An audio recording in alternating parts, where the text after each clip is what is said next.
नमस्कार। आज हम चर्चा करने जा रहे हैं इकोनॉमिक्स ऑफ आईपीएल पे। आपने देखा होगा कि भारत में सबसे लोकप्रिय खेल क्रिकेट है और इसकी फैन फॉलोइंग लगातार बढ़ती जा रही है। इसका तात्पर्य है कि इसका मार्केट भी लगातार बढ़ता चला जा रहा है। और अगर हम मनोरंजन के अर्थात एंटरटेनमेंट इकोनॉमिक्स के आधार पर इसका विश्लेषण करें तो भारत में अर्थव्यवस्था को प्रभावित करने वाला एक महत्वपूर्ण क्षेत्र के रूप में ये उभर करके सामने आया है। तो आइए इसी के विशेष डायमेंशंस पर बात करते हैं और जानते हैं कि किस प्रकार से क्रिकेट यानी इकोनॉमिक्स ऑफ क्रिकेट या आईपीएल हम कह सकते हैं अर्थव्यवस्था को प्रभावित कर रहा है और हमारे लिए एम्प्लॉयमेंट इनकम जैसे अपॉर्चुनिटी को भी जनरेट कर रहा है और कहीं ना कहीं ह्यूमन कैपिटल को भी दर्शा रहा है कि भारत के पास एक बहुत अच्छी ह्यूमन कैपिटल है जो वर्ल्ड लेवल पे काम करने के लिए तैयार है। तो आइए देखते हैं इकोनॉमिक्स ऑफ आईपीएल।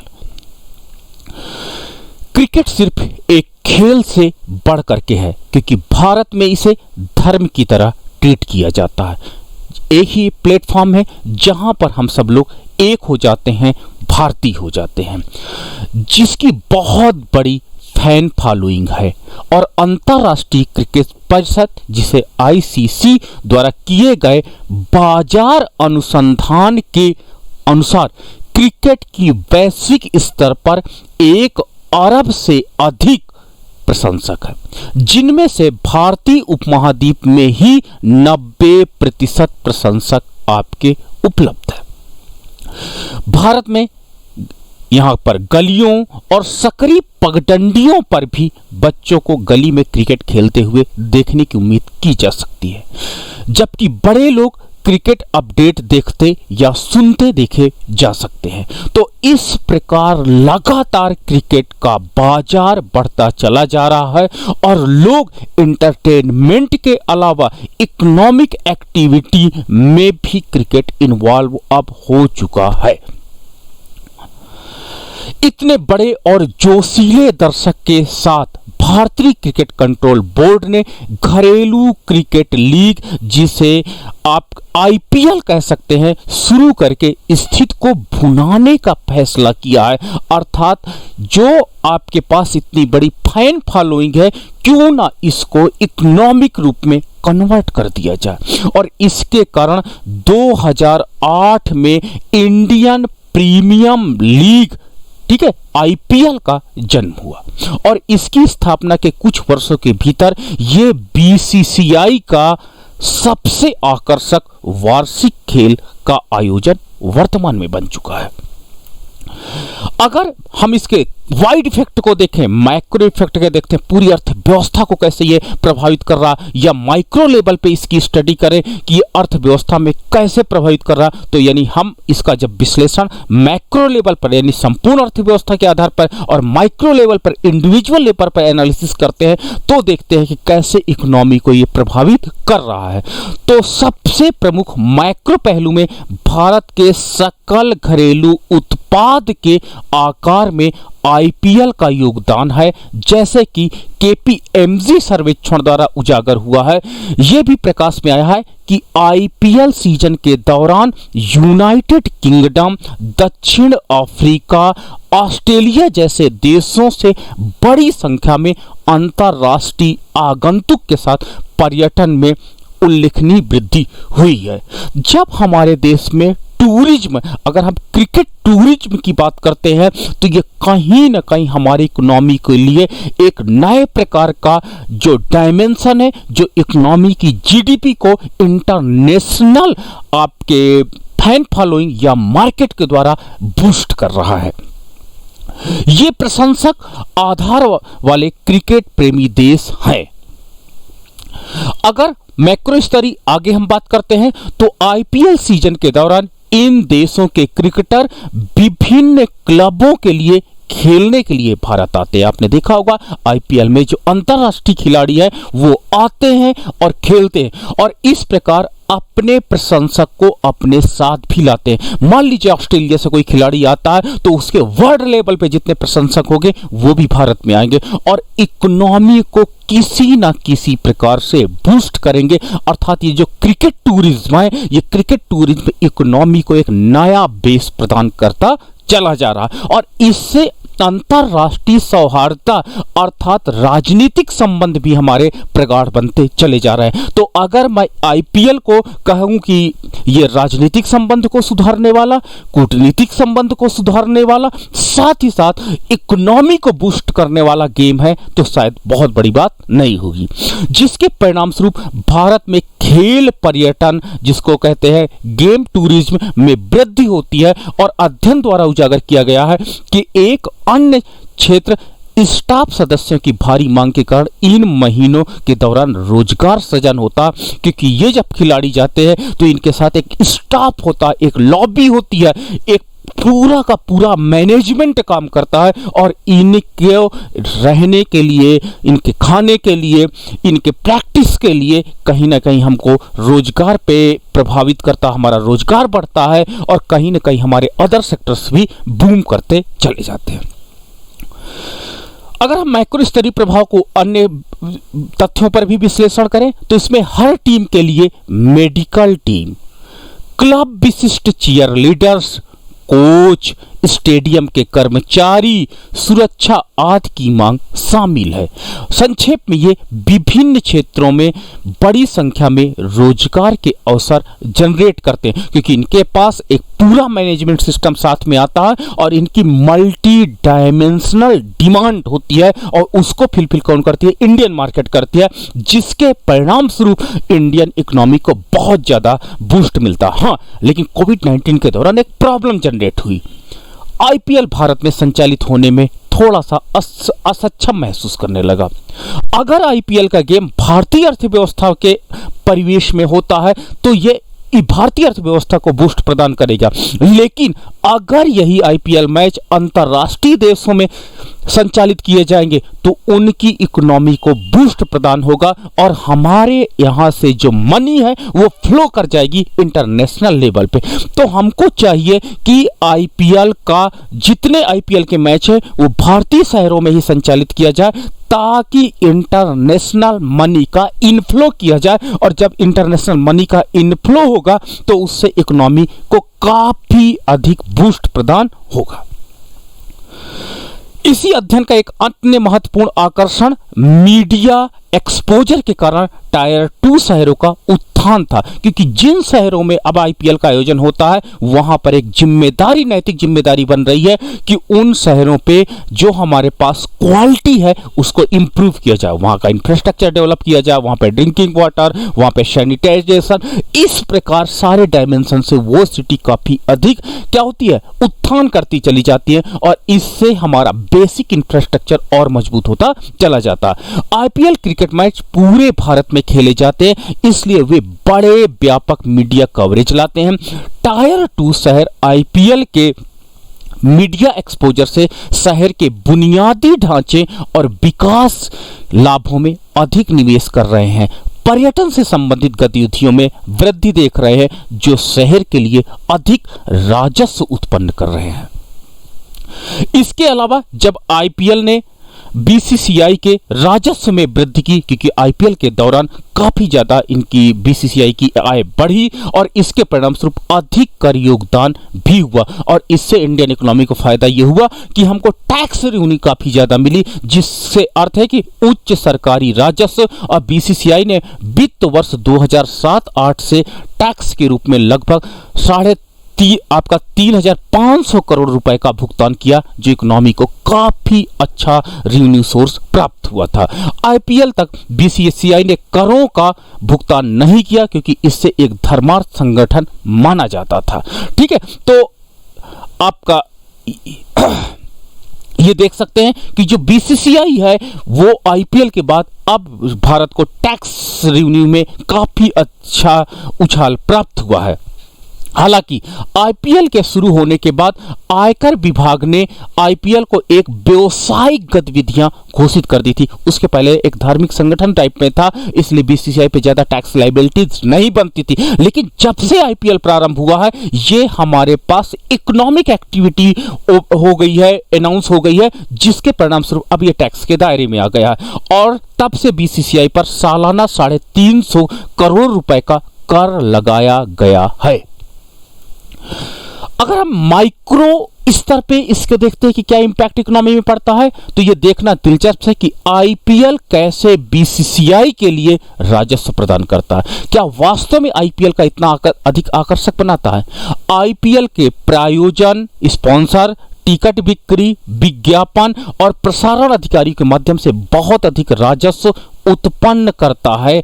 और वास्तव में आईपीएल ने स्टार इंडिया के साथ दुनिया भर में प्रसारण और डिजिटल अधिकारों के लिए आपके पास $2.55 बिलियन के 5 साल के अनुबंध पर और $510 मिलियन वार्षिक शुल्क के साथ हस्ताक्षर किए हैं। अगर हम माइक्रो लेवल पे और डायमेंशंस पे बात करते हैं, तो स्टार इंडिया ने आईपीएल प्रसारण अधिकारों के लिए फेसबुक जैसे अन्य दाताओं के साथ प्रतिस्पर्धा की है। चूंकि आईपीएल अप्रैल और मई में 6 सप्ताह में केवल 60 मैच तक चलता है, इसका मतलब है कि प्रत्येक खेल की लागत लगभग $8.5 मिलियन आती है। ठीक है, हालांकि बड़ी संख्या में दर्शक की संख्या स्टार इंडिया की लागत और विज्ञापन अनुबंधों के माध्यम से लाभ की भरपाई करता है। और बड़े दर्शकों की संख्या का एक कारण क्रिकेट मैचों का सबसे छोटा संस्करण है।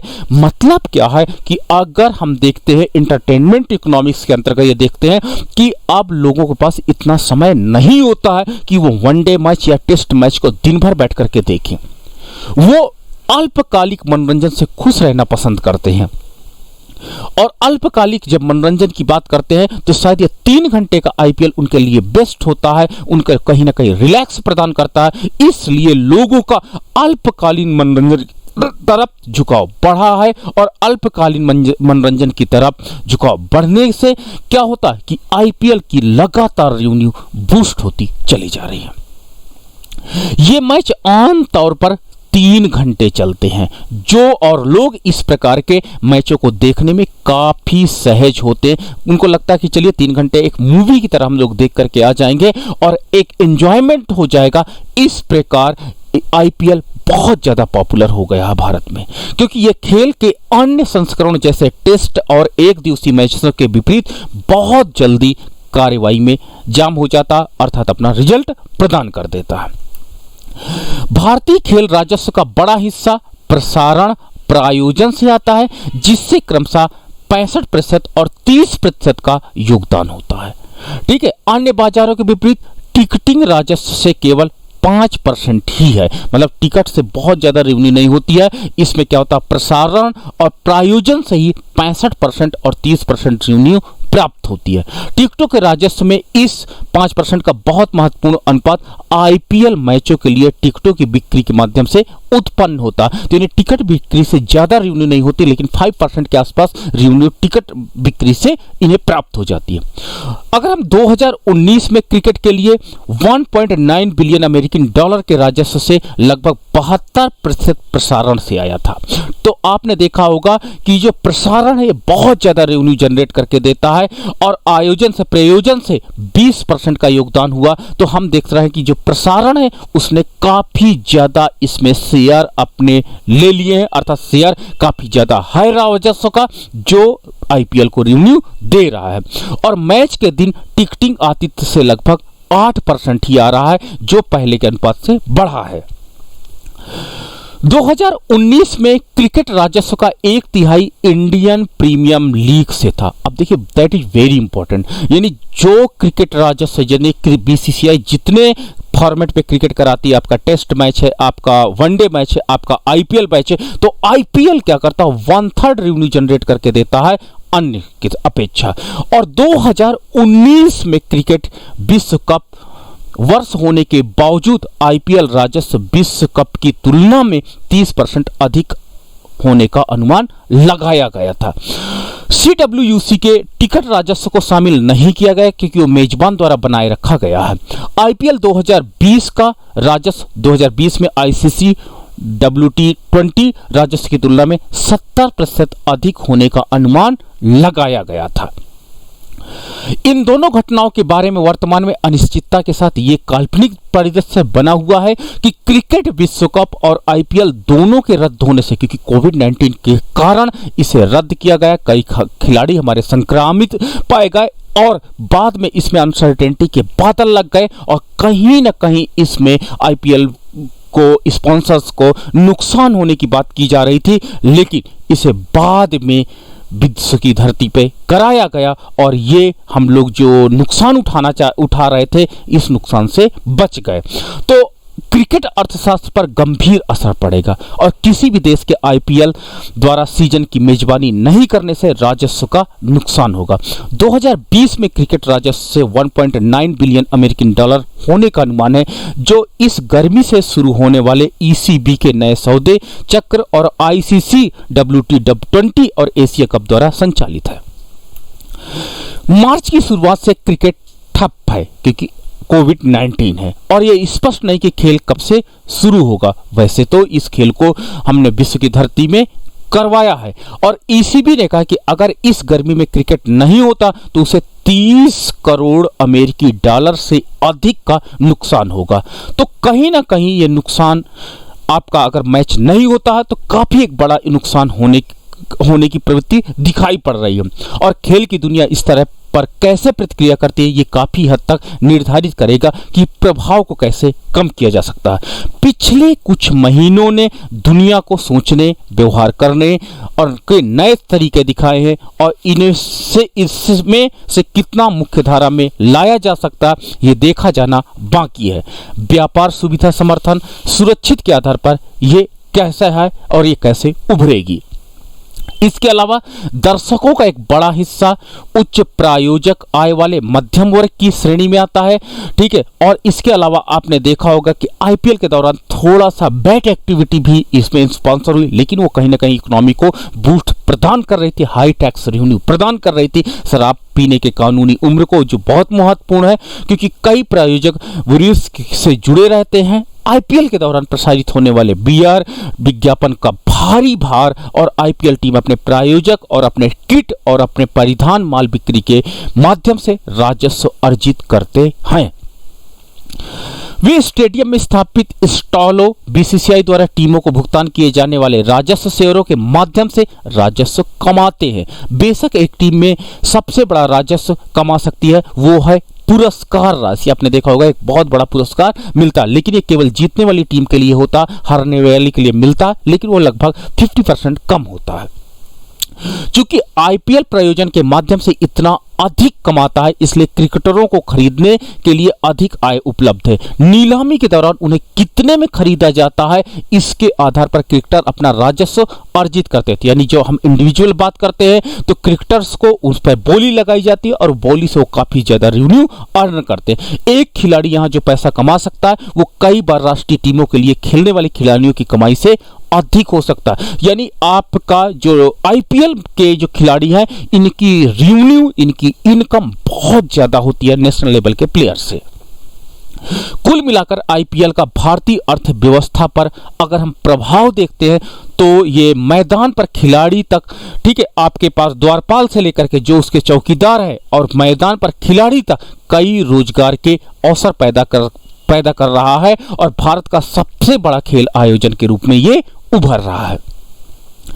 ये रेफरेंसेस साइट है इकोनॉमिक्स ऑफ IPL और चंद्रलेखा बोगार्डी के द्वारा जो उनका ब्लॉग्स है, आपका टाइम्स ऑफ इंडिया की रिपोर्ट्स है, आपका exchange4media.com से इसमें काफ़ी ज़्यादा कवरेज किया गया है, टाइम्स ऑफ इंडिया की न्यूज एनालिसिस को भी इसमें शामिल किया गया है and so much thank you.